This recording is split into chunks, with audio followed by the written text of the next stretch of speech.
Class 11th physics में आज से हमने चैप्टर तरल के यांत्रिक गुण का भाग 3 पढ़ेंगे। इसका पहला टॉपिक जो है आपका ससंजक बल और असंजक बल है।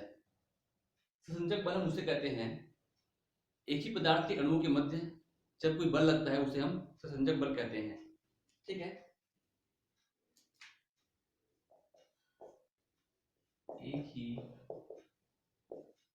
पदार्थ के अणुओं के मध्य लगने वाले बल को ससंजक बल कहते हैं। ठीक है, उदाहरण है आपका पानी के अणुओं के मध्य लगने वाला बल एक ही पदार्थ होना चाहिए। ससंजक बल के लिए कंडीशन है हमारा पदार्थ क्या होना चाहिए, एक ही टाइप का पदार्थ होना चाहिए। पानी के अणु के मध्य लगने वाला बल हो गया, लोहे का जो अणु के मध्य लगने वाला बल। तो यदि कोई बल एक ही पदार्थ के अणुओं के मध्य लगता है उसे हम कहते हैं ससंजक बल। ठीक है, लोहे के अणुओं के मध्य लगने वाला बल। ठीक है,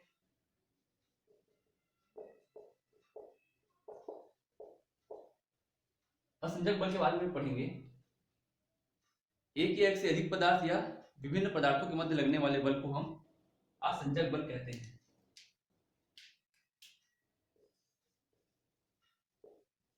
विभिन्न पदार्थों के अणुओं के मध्य लगने वाले आकर्षण बल है। ठीक है, एक ही पदार्थ के अणु के मध्य लगने वाले आकर्षण बल और विभिन्न पदार्थ के अणु के मध्य लगने वाले आकर्षण बल को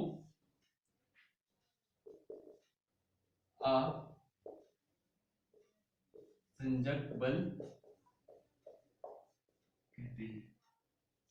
उदाहरण यदि हम देखें तो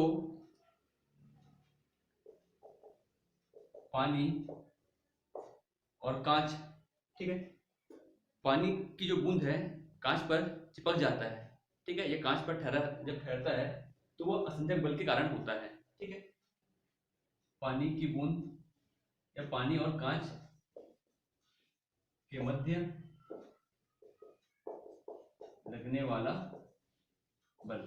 ठीक है, पानी के अणु और कांच के अणुओं के मध्य लगने वाला बल ये आपका होता है असंजक बल होता है।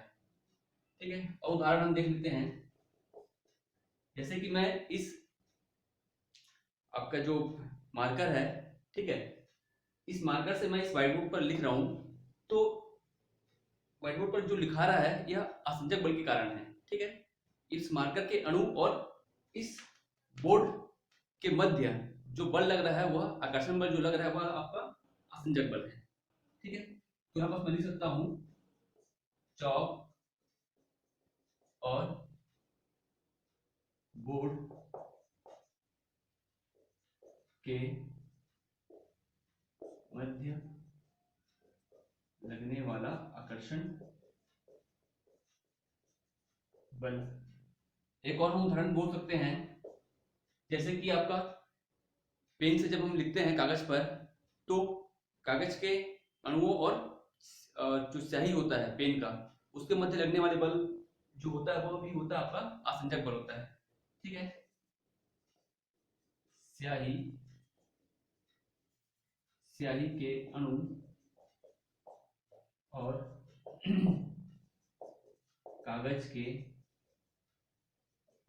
अणुओं के मध्य लगने वाला आकर्षण बल।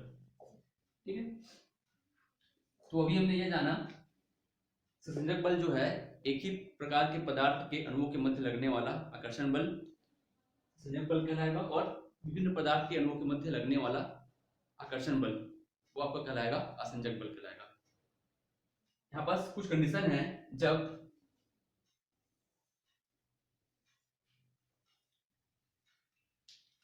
पहला कंडीशन देखते हैं, जब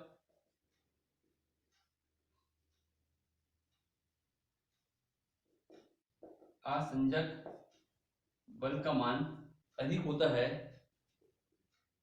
ससंजक बल से, ठीक है। जब असंजक बल का मान अधिक होगा आपका ससंजक बल से, उस स्थिति में क्या होता है, पहला है आपका, जैसा हमने पहले ही पढ़ा था, ठीक है, पानी और कांच, पानी की बूंदों का कांच पर चिपकना, ठीक है। और यदि यहीं पास यदि मैं बात करूं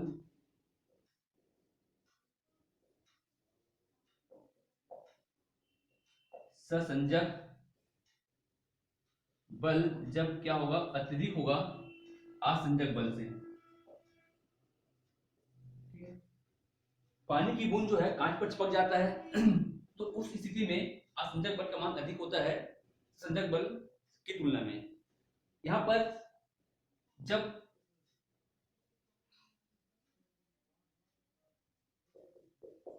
पारा का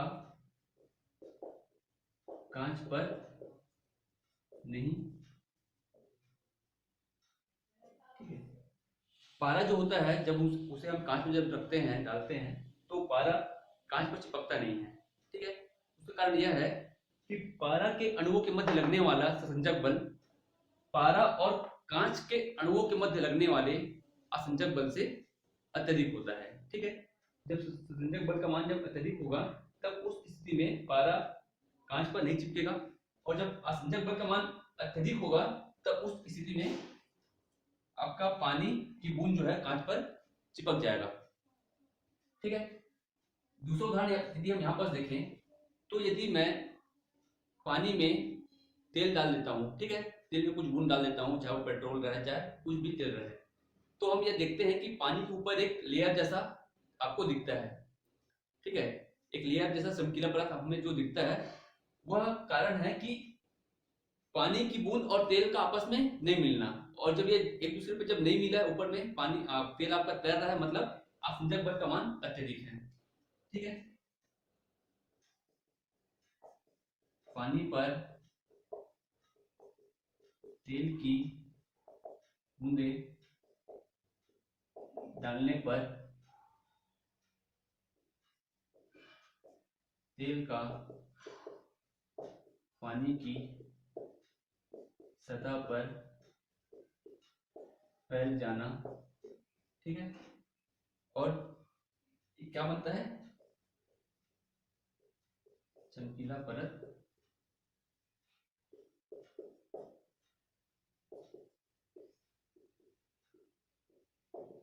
ठीक है। ये मैंने एक्स्ट्रा लिखा है, चमकीला परत का जब हमको दिखता है तो हम यह जान जाते हैं कि पानी के ऊपर क्या है, तेल की बूंद क्या है, फैल गई है, ठीक है। और यदि इसी स्थिति में, ये हमारा पहला उदाहरण था, यदि मैं बात करूं उस तेल में यदि मैं डालता हूं पानी, ठीक है, तेल में पानी डालने पर दिख रहा होगा पानी का गुण बूंद में अलग हो जाना,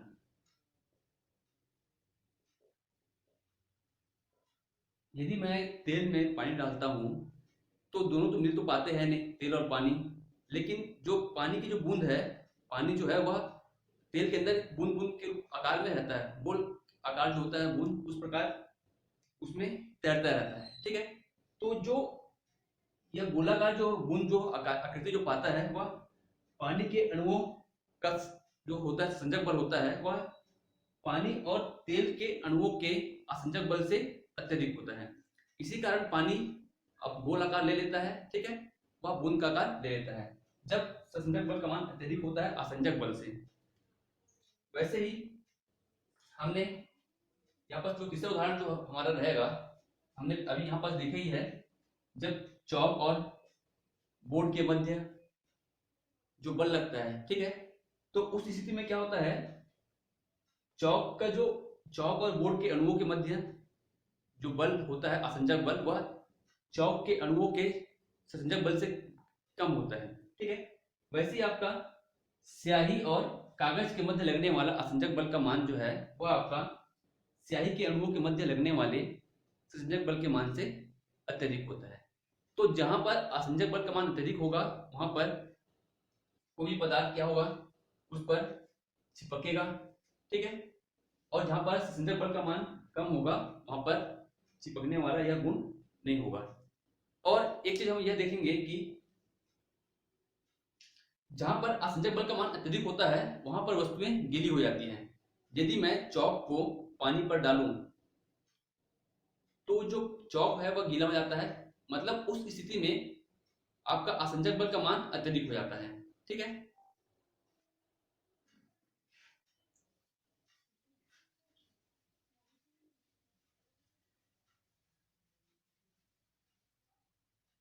यह मैं कह सकता हूं जब असंजक बल अत्यधिक होगा ससंजक बल से, ठीक है, तो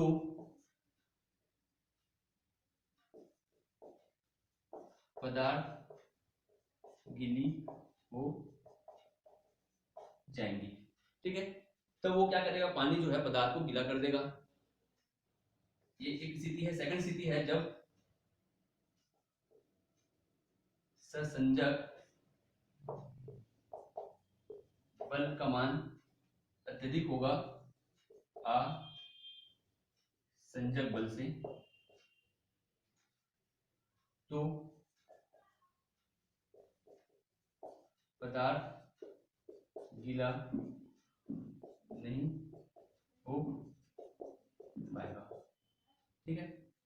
यह तब होता है, मान के चलिए हम किसी वस्तु पर मोम की परत लगा देते हैं, ठीक है, उससे हम पानी में डुबाएंगे तो वस्तु जो होता है वह आपका गीला नहीं होता है, ठीक है। तो वहां बस आपका जब संसंजक बल का मान अत्यधिक होगा तब वस्तु गीला नहीं होगा, और जब असंजक बल का मान अत्यधिक होगा तो वस्तु क्या होगा, आपका गीला हो जाएगा।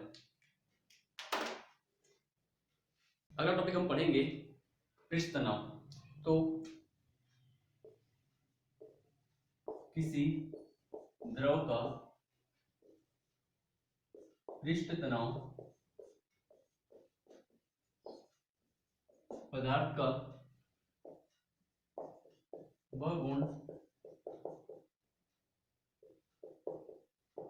होता है जो उसके पृष्ठीय क्षेत्रफल को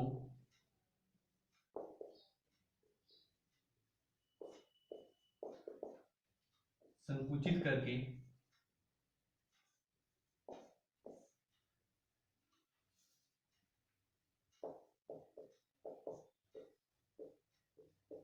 पृष्ठीय क्षेत्रफल को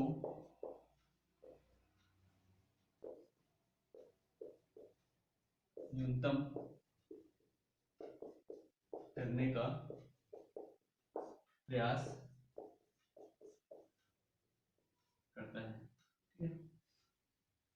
पृष्ठ तनाव पदार्थ का वह गुण है जिसके कारण किसी भी द्रव का जो पृष्ठीय जो भाग है वह संकुचित होकर, मतलब सिकुड़ कर छोटा होने का प्रयास करता है, ठीक है। जैसे कि आपका पानी है, पानी का जो बूंद होता है वह गोल आकार का ही होता है, चाहे तो वह चपटा भी हो सकता था, लेकिन यदि वह पानी का बूंद कहीं चपटा आकार का यदि होगा तो गोल की तुलना में जो चपटा आकार का पृष्ठीय भाग है वह अत्यधिक होगा, ठीक है। यहाँ पर उदाहरण मैं लेता हूं पानी की बूंदों का गोल होना, ठीक है।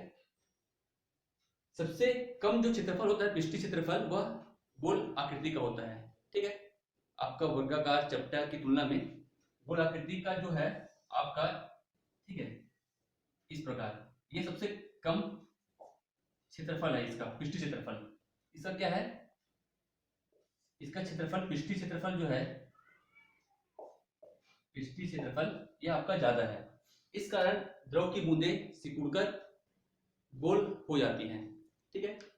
इसी टेंशन को हम कहते हैं पृष्ठ तनाव कहते हैं, जो कि सिकुड़कर क्या होता है, कम होने का प्रयास करता है। दूसरा उदाहरण यदि हम देखें तो शेविंग ब्रश जो होता है इस प्रकार का, ठीक है। इस शेविंग ब्रश को यदि मैं पानी में जब हम डुबोते हैं तो वह इस प्रकार सिकुड़ जाता है, ठीक है। यह सिकुड़ना ही दर्शाता है कि पृष्ठ तनाव के कारण यह, इसका जो क्षेत्रफल होता है पृष्ठीय क्षेत्रफल, यह कम हो जाता है। यहाँ पर पृष्ठीय क्षेत्रफल अत्यधिक है, यहाँ पर पृष्ठीय क्षेत्रफल कम है।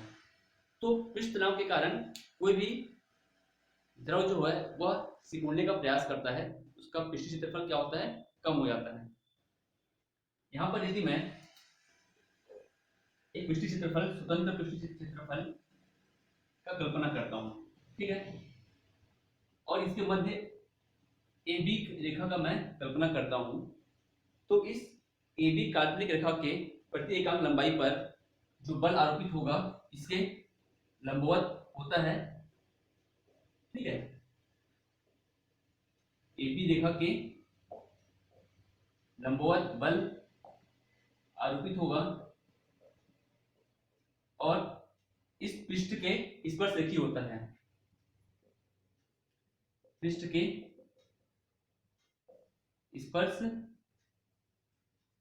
रेखीय होता है, ठीक है। तो पृष्ठ तनाव जो है, यहाँ पर जो पृष्ठ तनाव रहेगा उसे हम शो करेंगे T से। T जो होता है आपका पृष्ठ तनाव, यह होगा आपका F upon A, sorry F upon L होगा, ठीक है। इसका जो मात्रक होगा फिर आपका, पृष्ठ तनाव का जो मात्रक होता है, पृष्ठ तनाव का मात्रक, F का जो मात्रक है, F आपका बल मतलब न्यूटन प्रति मीटर, और विमी सूत्र जो होगा mL_T-2 अपॉन L। तो यहां पर m, L और L कट जाएगा, L0 T-2, ये आपका विमी सूत्र होगा, ओके।